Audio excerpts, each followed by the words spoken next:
Vous vous souvenez sans doute du geste de Dani Alves. Il y a quelques semaines, le joueur du Barça avait mangé une banane qu'un pseudo-supporter lui avait lancé. Un acte de racisme comme on en voit malheureusement souvent sur les stades de foot. Nos journalistes ont donc décidé de suivre un club qui lutte contre ces discriminations au quotidien. C'est un reportage signé Audrey Mercurin et Olivier Rosenberg.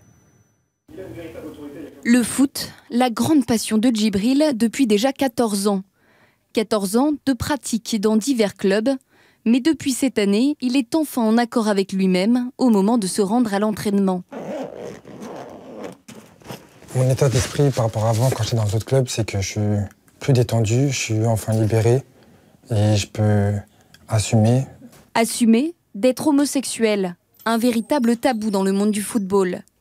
Djibril cachait donc sa sexualité avant d'intégrer son nouveau groupe, les Pan Am Boys United. Salut, ça va ? Ça va et toi ?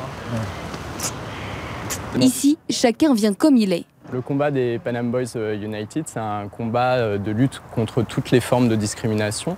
Donc le racisme, l'homophobie et le sexisme, entre autres. C'est pas seulement uniquement dans les tribunes que ça se passe. Aussi, nous, ce qu'on veut montrer, c'est que c'est aussi à l'intérieur, bien ancré à l'intérieur des clubs. Par exemple, 41% des footballeurs professionnels seraient contre l'homosexualité.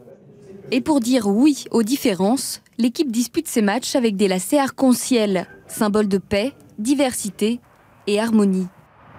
Des principes qu'Hugo soutient depuis 7 ans. On a tous une différence, donc je trouve que moi-même, n'étant pas forcément partie d'une minorité, j'avais quand même envie de défendre cette cause-là qui est noble. Comme Hugo, 70% des joueurs de l'équipe sont hétérosexuels.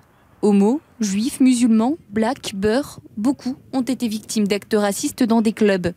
Mais il s'espère bien faire évoluer les mentalités. Ça va mettre beaucoup de temps. C'est pour ça qu'il y a des associations, des gens qui se battent pour défendre les droits. Et je pense que dans l'avenir, tout le monde, que ça va rentrer dans les mœurs, c'est que dans l'avenir, ça ira. Première étape du changement prévue pour 2018. Paris accueillera pour la première fois les Gay Games. 70 pays autour de 36 disciplines sportives ouvertes à tous.